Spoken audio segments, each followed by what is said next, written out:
Welcome back to my channel. जैसा कि आप सभी लोगों को पता है कि इससे पहले भी मैंने आप लोगों से मैथ की कुछ एक वीडियो जो है डिस्कस करी है, जैसे कि एचसीएफ एलसीएम की वीडियो हुई, फ्रैक्शन एंड डेसिमल के कुछ एक क्वेश्चन हैं और साथ में ही एवरेज के मैंने आपसे कुछ क्वेश्चन डिस्कस किए थे जो इससे पहले पीवाईक्यू के रूप में पूछे जा चुके हैं। ठीक है, तो आज भी जो मैं आपसे क्वेश्चन डिस्कस करूंगा एवरेज के, वो भी सारे इससे पहले किसी ना किसी एग्जाम्स में पूछे जा चुके हैं। अगर इस क्वेश्चन की बात करूं तो मैं ये क्वेश्चन भी आपका एसएससी एमटीएस 2023 में जो है वो पूछा जा चुका है। तो फर्स्टली मैं वही सभी को बता दूं आप लोगों को जिनको क्वेश्चन आते हैं, कुछ एक आप में से होंगे जिनको एवरेज का टॉपिक काफी इजी लगता है, तो आप क्वेश्चन को पढ़िए, वीडियो को पॉज कीजिए और खुद आंसर निकालिए। अगर कहीं आंसर नहीं निकल रहा है या कहीं किसी पॉइंट्स में डाउट है तब आप देखिए। और जिन बच्चों को थोड़ा सा यानी कि एवरेज टॉपिक्स में डिफिकल्टी आती है, थोड़े से मैथ में कमजोर हैं, वो पूरी वीडियो को ध्यान से देखिएगा, एक एक पॉइंट्स को। और जिन्होंने इससे पहले की एवरेज की वीडियो नहीं देखी है वो क्या कीजिए, सबसे पहले उन वीडियो को देखिए। जस्ट छोटी छोटी वीडियो में 6-6 7-7 क्वेश्चन मैंने आपसे डिस्कस करे हुए हैं। ठीक है, फिर आपको ये वीडियो और अच्छी से समझ आ जाएगी। क्लियर, चलिए अभी स्टार्ट करते हैं। किसी एक दिवसीय मैच में एक क्रिकेट टीम के 11 खिलाड़ियों का औसत स्कोर 31 है। मैं आपको दोबारा रिपीट कर दूं, पेपर में हमें क्वेश्चन को जल्दी से करना होता है, तो जब भी कभी आप ऐसा पढ़ लें कि हमारे पास औसत यानी एवरेज की टर्म आ गई है, तो सबसे पहले आपको पता है, मैंने पिछली वीडियो में बताया था, हम क्या बोलेंगे, 11 खिलाड़ियों का कुल स्कोर। मैंने आपको इससे पहले भी बताया हुआ, एक्सप्लेन किया था कि हम औसत से कुल निकाल सकते हैं, तो हम क्या बोलेंगे, 11 खिलाड़ियों का कुल। तो 11 खिलाड़ियों को जो कुल हो जाएगा वो कितना हो जाएगा हमारे पास, 11 इंटू 31, यानी कि 11 गुना 1 हो गया 11, 11 गुना 3 33 और एक हमारे पास हो गया 34। तो आप कहेंगे कि सर 11 खिलाड़ियों ने कुल जो रन बनाए वो कितने बनाए होंगे, 341। एवरेज के जितने भी क्वेश्चन होंगे, जैसे ही ये लाइन मिलती है आपको, चाहे वो संख्याओं से, नंबर से संबंधित हो, किसी से भी संबंधित हो, आप फटाफट से टोटल निकाल लीजिए। अगले देखिए क्या लिखा है, 10 खिलाड़ियों द्वारा बनाए गए रन 27, 42, 7, 91, 18, ये नंबर्स लिखे हैं कि कितने कितने उन्होंने रन बनाए हैं।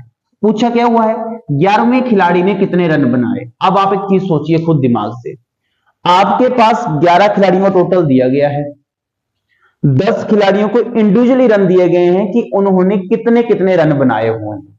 ठीक है, जैसे देखिए 1 2 3 4 5 6 7 8 9 10, यानी कि 10 खिलाड़ियों के रन दे दिए गए हैं हमारे पास ऑटोमेटिकली। ठीक है, तो हम क्या बोलेंगे कि सर हम क्या करेंगे, 11 खिलाड़ियों का टोटल माइनस 10 खिलाड़ियों का टोटल, तो ऑटोमेटिक मेरे पास क्या जाएगा, 11वें खिलाड़ी के रन। तो देखो मैं यहां पे क्या लिख रहा हूं, मैं लिख रहा हूं 10 खिलाड़ियों का कुल, और वो कितना हो जाएगा अगर हम ध्यान से देखेंगे, तो हमारे पास यहां से स्टार्ट होगा, तो 8 + 9 होते हैं 17, 17 और 8 25, 2 27, 27 और 8 हो गए 35, 1 36, 7 43, 2 45 और 7 52। तो मेरे पास यहां बच गया 5, 1 4 5, 3 8, 1 9, 9 18, 4 22, 2 24 और 24 और 5 होते हैं 29, यानी 292। ठीक है, तो देखिए 10 खिलाड़ियों ने कितने रन बनाए, 292, 11 ने कितने बनाए थे, 341। तो बहुत इजी है, जो आपके पास आ जाएगा लास्ट में, आप क्या बोलेंगे, सर 11 खिलाड़ियों का टोटल माइनस 10 खिलाड़ियों का टोटल। तो आप कहेंगे सर 11 - 2 होते हैं 9, यहां बच गया था 3, तो 13 - 9 हो गए हमारे पास 4, यानी कि उसने कुल कितने रन बनाए, 49 रन। इतने सिंपल क्वेश्चन भी होते हैं कई बार पेपर में, बट आपको ट्राई क्या करनी है कि इतना सिंपल क्वेश्चन होता है इसको जस्ट 25 या 30 सेकंड में इसको सॉल्व भी आप लोगों ने करना होता है। ठीक है, अब चलिए क्वेश्चन नंबर 2 पे इसके बाद आप लोग, अब लिखा है हमारे पास, एक T20 मैच के पहले 5 ओवरों में रन रेट केवल 5.6 था। 194 रनों के लक्ष्य तक पहुंचने के लिए बचे हुए ओवरों में रन रेट लगभग क्या होना चाहिए। देखिए आपसे बात क्या की जा रही है, एक मैच है कोई T20 का 20 ओवरों का, उसमें पहले 5 ओवरों में आपको बोला है कि आपकी रन रेट थी 5.6, तो आप कह सकते हैं सर 5 ओवर में कुल रन, वो आप कैसे निकालेंगे, सेम वही मेथड जो मैंने आपको बताया, यानी कुल ओवर कितने हुए हैं 5, और रन रेट यानी औसत है कितनी इसमें 5.6। तो आप कहेंगे सर 5 गुना 6 होते हैं 30, 25 प्लस 3 होते हैं 28। मैंने गुणा कर रहा हूं मल्टीप्लाई, यहां पे देखिए अब पॉइंट के बाद एक डिजिट था तो हमारे पास यह पॉइंट कहां लग जाएगा, एक डिजिट को छोड़ के, तो जीरो को मैं यहां से कैंसिल कर रहा हूं। तो कितने रन बनाए होंगे 28 रन। अब देखिए बोला क्या है 194 रनों के लक्ष्य तक पहुंचने के लिए, यानी कि आपकी टीम ने जो स्कोर चेज करना है वो कितना है आपके पास, वो है 194 रन का। ठीक है, अब देखिए बचे हुए ओवरों में रन रेट क्या होना चाहिए, तो आप कहेंगे सीकर 154 में से मैंने 28 रन तो बना लिए हुए हैं, तो मुझे जो रन रह गए बनाने को वो रह गए 14 माइनस 8, मेरे पास आ गया 6, और यहां बच गया 8, 8 माइनस 2 हो गया फिर दोबारा 6, 166। ये रन मैंने जो है बनाने हैं अभी, जो मुझे रन बनाने को रह गए हों। पर देखिए बचे हुए ओवरों में रन रेट लगभग क्या होना चाहिए, यानी कि बात की जा रही कि रन रेट क्या होना चाहिए। ये बहुत बेसिक सा क्वेश्चन होता है, बहुत बार एग्जाम में इस क्वेश्चन को पूछते हैं, बहुत बार पूछते हैं, चाहे वो आर्मी अग्निवीर की बात करो, एसएससी एमटीएस की बात करो, दिल्ली पुलिस की बात करो, तो उसमें बहुत बेसिक सा क्वेश्चन। आप खुद सोचिए, आप 166 रन बनाने हैं, कितने ओवरों में बनाने हैं हमने 15 ओवरों में, तो आप किससे डिवाइड करेंगे इसको 15 से, सिंपल सा। तो आप बोलेंगे सर इसका जो आंसर आएगा यानी मल्टी जो इसको भाग करेंगे 15 गुना 1 हो गया मेरे पास 15, यहां फिर बच गया 1, और 15 गुना 1 हो गया 15, ठीक है, फिर मेरे पास बच गया 1 और मैंने लगा दी 0, हो गया 10, तो छोटा रह गया तो यहां लगा दो 0, और वो बन गया 100, 15 गुना 6 होते हैं 90, तो हम बोलेंगे 11.06 की हमें क्या चाहिए, रन रेट चाहिए, यानी कि प्रति ओवर यदि अब हम 11.06 से रन बनाएंगे प्रति ओवर में लगभग 11 रन, तो हमें वो लक्ष्य क्या हो जाएगा, हासिल हो जाएगा। ध्यान रखना आपने, इस क्वेश्चन को बहुत बार पेपरों में पूछा जाता है और बिल्कुल बेसिक सा क्वेश्चन है एवरेज का, ठीक है, तो इसको आपने भूलना नहीं है। ट्राई कीजिए कि जिन बच्चों को पता है, मैं आपको बार बार बोल रहा हूं, वो खुद क्वेश्चन को देखिए, वीडियो रोकिए, पॉज कीजिए और सॉल्वेंस निकालिए, कहीं डाउट हो तो आप वीडियो में देख लीजिए, ठीक है। अब चलिए क्वेश्चन नंबर 3 पे। इसके बाद देखिए नेक्स्ट क्वेश्चन जो है वो क्या लिखा है, 8 पारियों में एक क्रिकेटर का औसत 70 है, ठीक है, तो फिर वही बात, जो क्रिकेटर होगा उसके कुल रन आप कैसे निकालेंगे, मैं आपको बार बार रिपीट कर रहा हूं, हम क्या बोलेंगे, हम बोलेंगे औसत गुणा उसकी पारियां, या क्या बोलेंगे इनिंग्स पारियां गुणा उसकी औसत, क्योंकि चाहे आप 2 गुणा 4 करो तब भी 8 ही होगा, 4 गुणा 2 करो तब भी 8 ही होगा। आप 70 इंटू 8 कीजिए या 8 इंटू 70 कीजिए, आंसर वही आएगा। तो 7 इंटू 8 होते हैं 56 और 0 560। यहां तक बात क्लियर है। 9वीं पारी में उसने 112 रन बनाए, कोई बात नहीं, अब ये 8 पारी में टोटल है, मैं क्या बोल रहा हूं कि इसमें उसने 112 रन और जोड़ दिए। ये 8 पारी में कुल रन थे, अब 9वीं पारी के रन आ गए। अब देखिए पूछा क्या है, अब उसका औसत स्कोर कितना होगा, कितना सिंपल क्वेश्चन पूछा, देखिए एसएससी एमटीएस में पूछा गया क्वेश्चन है ये भी। तो इसका मतलब क्या हुआ, हम क्या बोलेंगे, हम ये बोलेंगे सर 9 पारियों का टोटल अपॉन कितनी पारियां खेली उसने, 9 पारियां, तो अपॉन में कितना आ जाएगा 9, तो मैं बोलूंगा 9 पारी टोटल हो गया मेरे पास 2 6 और 1 7 5 और 1 6 672 रन वो बना चुका है, ठीक है। तो अब मैं क्या बोल रहा हूं उसका, तो मैं अब आपको बता रहा हूं यहां पे कि उसका जो औसत स्कोर होगा वो कितना होगा, तो हम बोलेंगे टोटल रन अपॉन कितनी इनिंग्स खेली उसने पारियां 9, तो आप बोलेंगे सर यहां पे 9 गुना 7 हो गए हमारे पास 63, और यहां बच गया 4, ये हो गए 42, 9 गुना 4 होते हैं 36 और बच गया 6 60, 9 गुना 6 54, तो 74.6 जो अभी क्या आ जाएगा उसका, ये आ जाएगा आपके पास उसका औसत, और पेपर में आप इसको इजीली टिक कर सकते हैं।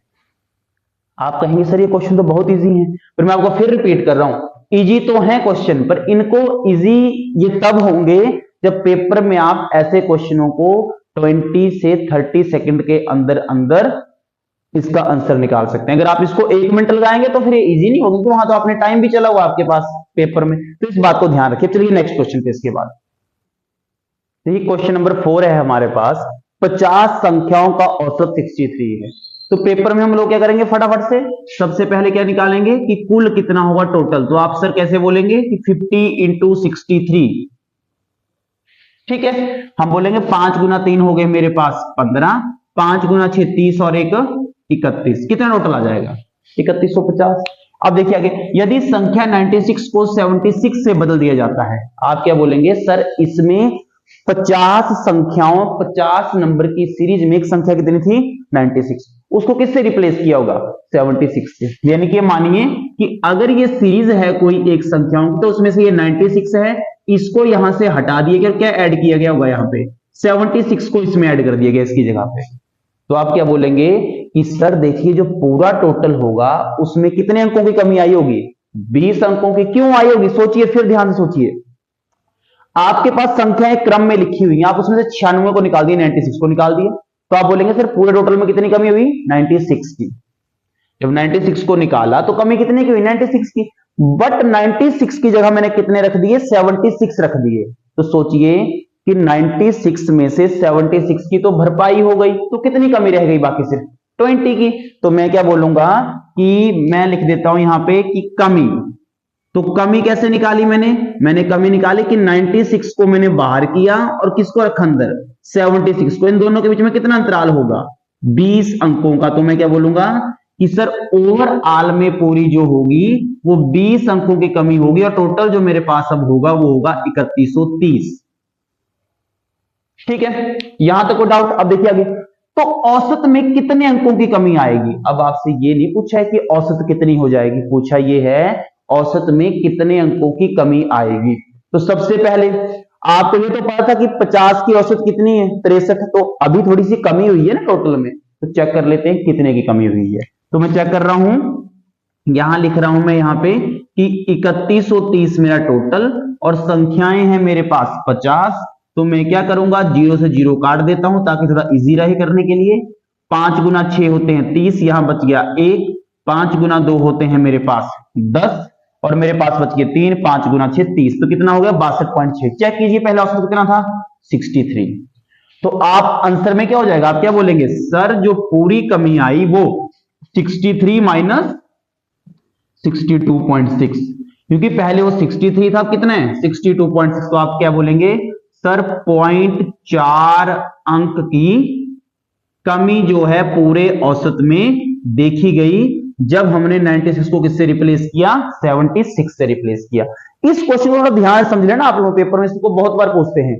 अब देखिए अगर हमसे पूछो था तो औसत कितना हो जाएगा, तो औसत हो जाएगा 72.6 तक, तो आप इसको टिक करेंगे। तो बोला है औसत में कितने अंकों की कमी आएगी, तो पहले की औसत 63, वर्तमान की औसत प्रेजेंट की 62.6, तो आंसर आ गया 0.4 अंक की कमी।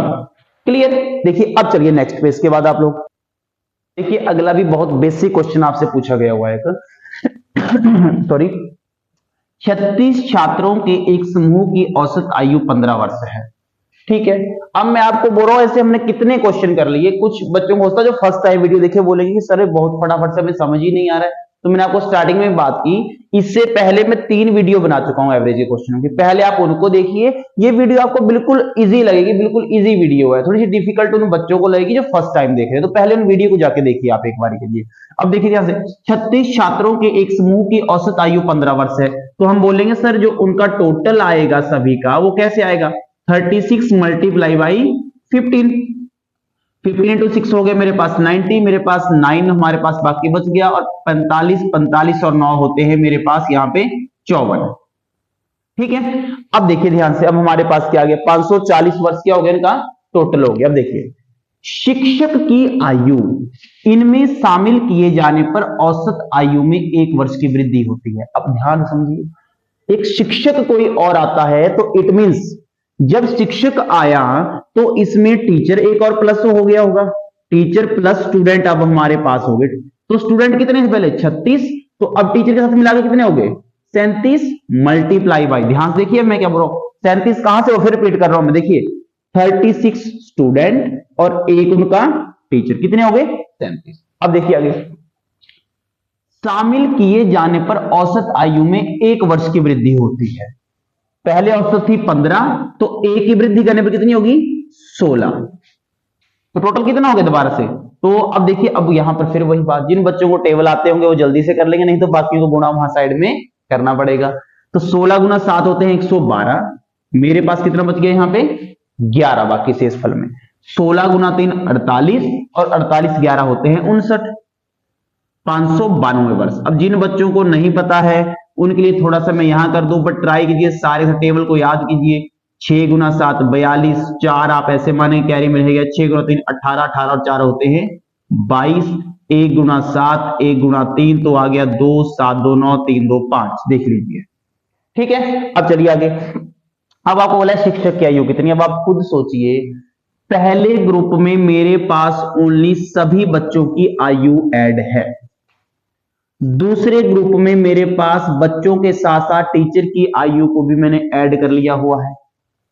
तो वेरी सिंपल, जब इस ग्रुप में से सभी बच्चों की आयु मैं बाहर निकाल दूंगा तो मेरे पास ओनली किसकी बच जाएगी, टीचर की आयु। तो हम क्या लिख देता हूं मैं यहां पे कि जो टीचर है उस टीचर की एज कितनी होगी, सभी 37 लोगों का टोटल माइनस इसमें से लेस करेंगे सभी बच्चों का, सभी स्टूडेंट का टोटल, तो ये हो जाएगा 540, यानी 2 9 माइनस 4 होते हैं 5। आप कहेंगे सर जो टीचर होगा वो आपके पास 52 इयर्स का होगा।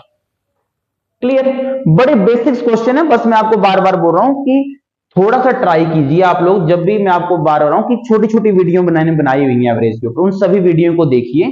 ठीक है, 2 या 3 वीडियो होगी इससे पहले, उसके बाद इन सभी क्वेश्चनों को मैं आपको बोल सकता हूं 100% आप खुद बड़े इजीली से और फास्ट मेथड से आप सारे के सारे कर सकते हैं। ठीक है, चलिए नेक्स्ट क्वेश्चन पे। इसके बाद अब देखिए लास्ट क्वेश्चन है, सॉरी लास्ट नहीं, अगला क्वेश्चन है अभी हमारे पास।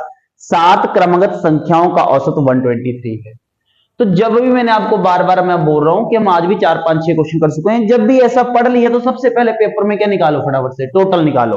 तो मैं बोलूंगा सर कि इन सब का टोटल जो होगा वो 123 इंटू 7 होगा, 7 गुना 3 होंगे 21, मेरे पास बच गए यहाँ पे 2, 7 गुना 2 14, 14 2 होते हैं 16, 7 गुना 7 और 1 8। पर देखिए अब इसके बाद मैंने आगे क्या लिखा हुआ, देखिए ध्यान से।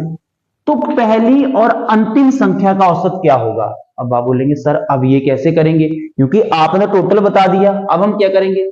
वेरी सिंपल, ध्यान कीजिए, मैंने पहली वीडियो में आपको एवरेज में क्या बात बताई थी। मैंने बोला था कितनी संख्याएं बोली गई हैं, 7 क्रमागत संख्याएं हैं, ये क्रम से संख्याएं लिखी गई होंगी, इनका औसत कितना है 123। तो हम क्या करेंगे, कैसे निकालेंगे बाकी संख्याओं को, बहुत सिंपल मैं बताया था।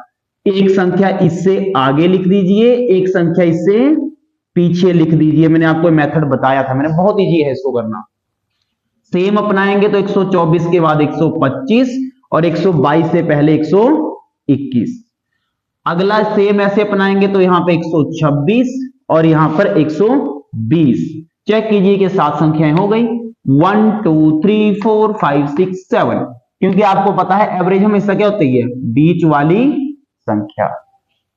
क्लियर, अब देखिए तो पहली और अंतिम संख्या का औसत, तो आप बोलेंगे सर पहली संख्या है मेरे पास 120, अंतिम संख्या है 126, मैं इन दोनों को जोड़ूंगा क्योंकि औसत का फॉर्मूला बोलता है दी गई संख्याओं का कुल योग बटे कुल संख्याएं टोटल नंबर्स। तो कितने हैं मेरे पास, ये 2 हैं, यहां लिख दीजिए 2, तो मेरे पास ये आ गया 6 प्लस 0 होते हैं 6, 2 प्लस 2 होते हैं 4 और 1 और 1 हो गया मेरे पास 246/2। तो आंसर आ गया मेरे पास 1 2 3 यानी कि 123।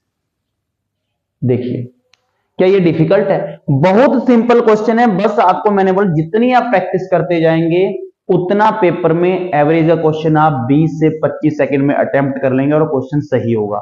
बहुत इजी टॉपिक होता है। ठीक है, अब चलिए नेक्स्ट पे। इसके बाद देखिए अगला सिंपल क्वेश्चन है, विवाह के समय एक दंपत्ति की औसत आयु 24 वर्ष थी। तो आप क्या कहेंगे कि सर जो उनकी टोटल एज होगी जब उनकी शादी हुई होगी तो होगी 24 इंटू 2 यानी कि 48।